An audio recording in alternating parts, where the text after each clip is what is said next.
Monsieur le Président, Mesdames, Messieurs les jurés, permettez-moi à l'entame de mon propos de vous faire le récit d'une histoire, celle de la toute première reine de ce monde. Une reine d'une beauté légendaire, au cœur pur et généreux, à qui la nature avait fait don de richesses inestimables. Ses enfants étaient nombreux, de vrais génies qui firent la découverte des mathématiques, inventèrent l'écriture, l'art, la médecine, l'architecture et tant d'autres sciences qui ont tracé les prémices du futur. Ils vivaient tous libres et épanouis, jusqu'au jour où la malédiction frappa la reine de plein fouet. L'ange de la mort venait de guider une vieille dame venue des contrées lointaines, dévastées par la sécheresse, qui fut pendant très longtemps à la recherche d'une île autrefois appelée Eldorado. Elle parvint enfin à déposer ses valises aux portes de cette île aux multiples trésors cachés, accompagnée de ses enfants les plus assoiffés, puis songea à construire un cheval de Troie qui sera offert en signe d'amitié, et lui fit don également de nombreux présents, parmi lesquels une boîte de Pandore. Le malheur s'empara alors de ce gigantesque royaume, entraînant la chute de sa reine, la mort de certains, et l'exil d'autres des plus valeureux. Ce fut l'effondrement d'une civilisation qui aura duré des décennies, une histoire plagiée et falsifiée. Fin de l'histoire. Monsieur le Président, je mesure combien il est difficile pour un jeune avocat d'Afrique, sans aucune expérience et qui n'a nulle connaissance des affaires géopolitiques, de plaider pour la mère Afrique contre l'une des mafias les plus dangereuses au monde, la France-Afrique. Cependant, quoique trop inférieur à mes adversaires, j'ose espérer que je serai tout de même en mesure de vous exposer clairement les faits, afin que vous n'ignoriez aucune partie de l'objet sur lequel vous êtes appelés à vous prononcer. Je vous prie alors de m'écouter avec bienveillance. Mesdames, Messieurs les jurés, vous n'êtes pas sans savoir que l'Afrique a été réduite à 400 ans d'esclavage, à 250 ans de colonisation. Et aujourd'hui encore, l'Afrique est sous la domination de ces délinquants, ces va-t-en-guerre, criminels en col blanc, ces salauds et mafieux de la pire espèce. Objection! Objection rejetée. Modérez votre langage. Désolé, Monsieur le Président. Le plus grand mal de l'Afrique, je n'ai pas peur de le dire, c'est les multinationales françaises, telles qu'Areva, Bouygues, Bolloré, Total et consorts, qui se cachent souvent derrière les dirigeants français, dont elles financent les campagnes. Et en contrepartie, ces derniers sont tenus de mettre la pression sur certains dirigeants africains, qui, de peur de finir comme un Thomas Sankara, ou un Sylvanus Olympio, ou encore un Muammar Kadhafi, pour ne citer que cela, se voient contraints de leur accorder le plus gros marché, sans passer par aucun appel d'offres, sans oublier toutes les mallettes d'argent qui sont envoyées en direction de l'Élysée, pendant que les pauvres Africains crèvent de faim dans les quartiers délabrés. Et on s'étonne de voir de jeunes Africains désespérés s'embarquer sur le navire de fortune à la quête d'une vie meilleure. Et je vous assure qu'ils sont nombreux parmi ces jeunes à avoir tenté toutes les voies et moyens légaux, mais en vain. Pendant ce temps, la France et l'Union européenne se font des fortunes derrière leur business le plus lucratif, les demandes de visa Schengen, qui sont pour la plupart rejetées sans aucun motif valable.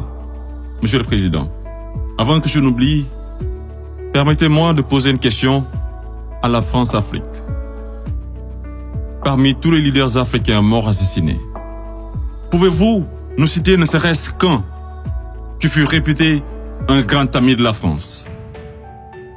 J'imagine qu'il n'y en a pas eu. Mesdames, Messieurs les jurés, je vous laisse juger. Monsieur le Président, j'accuse la France-Afrique, de crimes contre l'humanité, de crimes d'agression, de crimes économiques et d'avoir été derrière des crimes de génocide. La plupart des dirigeants français sous la Ve République me rappellent des propos d'un homme sage qui disait, je cite, « Les postes éminents rendent les grands hommes encore plus grands et les petits hommes encore plus petits. » Fin de citation. Et le pire d'entre eux, c'est ce nain assassin de Sarko. Ce trafiquant d'influence, connu pour sa mégalomanie, l'homme aux scandales multiples, Bettencourt, Tapi, Kadhafi et j'en passe. Ce criminel contre l'humanité, toujours en liberté, qui se la coule douce derrière les mélodies de la brune, alors que sa place se trouve à la haie. Vous lui direz que malgré tous ces mensonges, avec la complicité de certains médias, que le monde entier, et les Africains en particulier, connaissent toute la vérité sur les véritables raisons de l'assassinat de Kadhafi, sous les applaudissements de Bernard-Henri Lévy, et sur la chute orchestrée de Laurent Gbagbo, qui aurait commis un crime de lèse-majesté en voulant tout simplement ouvrir son pays à la concurrence internationale, en exprimant aussi sa volonté d'établir un rapport d'égal à égal avec la France, et en souhaitant revoir le contrat qui liait son pays à l'entreprise Bouygues. Bouygues, du fameux Martin Bouygues, un ami intime de Sarko, par ailleurs parrain son fils du nom de lui, tous les deux impliqués dans le conflit ivoirien. Ce n'est pas un hasard. Mesdames, Messieurs les jurés, ai-je besoin d'en rajouter un mot pour que vous compreniez ce jeu d'échecs qui se joue sur le dos de pauvres Africains, alors qu'ils doivent tout à l'Afrique? C'est grâce aux Africains que vous avez une république que vous appelez la France. C'est grâce aux Africains que vous êtes enrichis.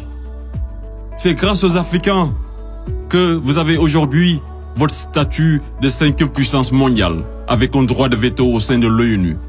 Et c'est encore grâce aux Africains que vous avez 2 Coupes du Monde à votre compteur. Qu'attendez-vous encore des Africains? Qu'on vous ramène la Lune? Ayez au moins un peu de décence et respectez les Africains, surtout les Noirs et les Arabes qui vivent en France. Monsieur le Président, je voudrais par ailleurs, et si vous me permettez de parler brièvement de la Cour pénale internationale.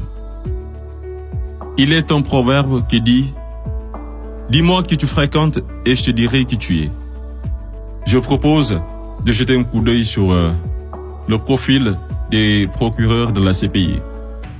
Commençons par l'actuel procureur de la CPI, une dame que je respecte pour 2 raisons.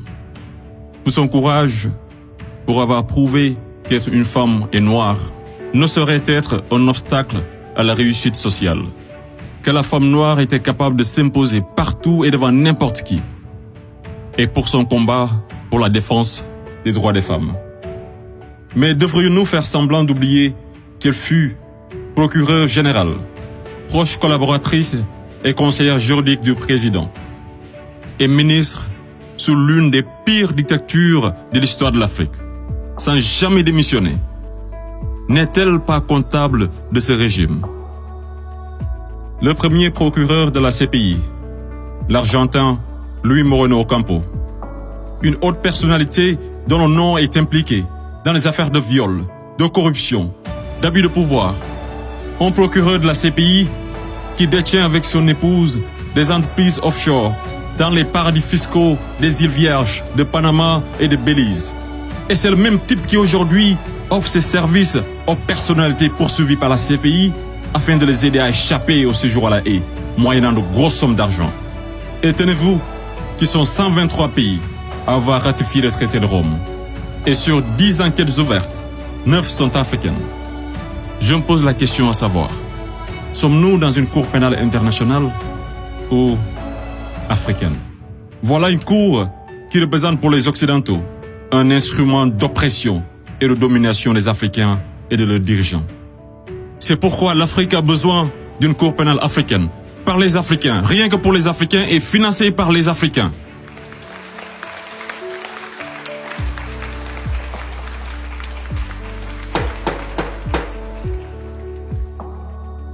Monsieur le Président, je ne suis qu'un jeune ignorant qui ne prétend point détenir toute la vérité. C'est pourquoi je vous apporte des documents qui vous permettront d'y voir un peu plus clair. À l'exemple de cette copie d'une conférence de François-Xavier Verschave intitulée « De la France-Afrique à la mafia-Afrique ». Je salue également le courage de ces hommes et femmes de valeur qui osent lever leur voix pour défendre les intérêts de l'Afrique. Je pense au grand Kémy Séba avec l'ONG Urgence panafricaine. Je pense également à notre frère Claudie, à Fatou Diom, au grand Youssou N'Dour, à notre maman Angélique Kidjo et d'autres artistes des plus engagés comme Alpha Blondy et Tiken Jah Fakoly pour ne citer que cela. Sans oublier toutes ces personnalités qui œuvrent pour la promotion des jeunes et des femmes à l'égard du docteur Anta Sané et bien d'autres femmes de valeur. Monsieur le Président, loin de moi l'idée de proliférer des menaces. Mais si par malheur, la France-Afrique est aujourd'hui acquittée, sachez que la jeunesse africaine l'obligera à quitter.